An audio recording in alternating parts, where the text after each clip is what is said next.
జగన్మోహన్ రెడ్డి గారు పార్టీ పెడితే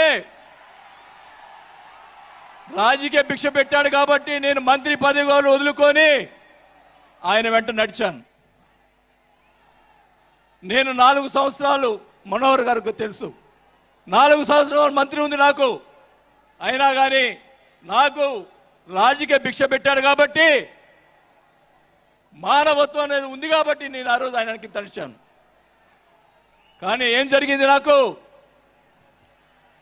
మంత్రి వదిలిపెడితే మంత్రి ఇచ్చి మంత్రి తీసేశాడు.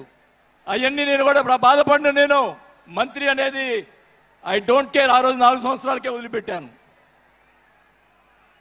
నేను ఒకటే చెప్తా ఉన్నా,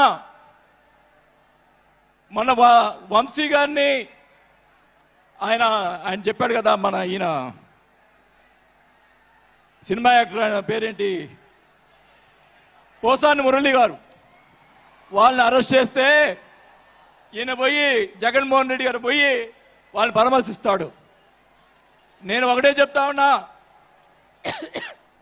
రఘురామకృష్ణరాజు గారిని నిన్ను ఏదో మాట్లాడితే ఆయన లోపల పెట్టించి, కుదగొట్టించి, కాలు చేతులు ఎర్రగొట్టించి లోపల పెట్టించావే. 17 సంవత్సరాలు ముఖ్యమంత్రిగా చేసినటువంటి చంద్రబాబు నాయుడు గారి కుటుంబాన్ని, భార్య గురించి మాట్లాడితే వాళ్ళకి బాధ కలగదా అని అడుగుతా ఉన్నా. ఆ రోజే నేను ఖండించాను, నేను అసెంబ్లీలో ఆ రోజే. అలాగే మన నాయకుడు పవన్ కళ్యాణ్ గారు, ఆయన గురించి మాట్లాడావు పోసాని మురళీకృష్ణ గారు. ఆయన కల్లాయిని చేస్తుంటే లక్షలాది మంది జన సైనికులు నీకు తుప్పు తుప్పుగా రాలగొట్టేవాళ్ళు. ఆయన మౌనం వహించారు. నేనైతే చెప్తా ఉన్నా, కుటుంబాన్ని అలా మాట్లాడారు కాబట్టి వాళ్ళని 9 నెలలు, ఇంకా 9 నెలల తర్వాత అరెస్ట్ చేశారు. నేనైతే గవర్నమెంట్ ఇచ్చిన మరుసటి రోజే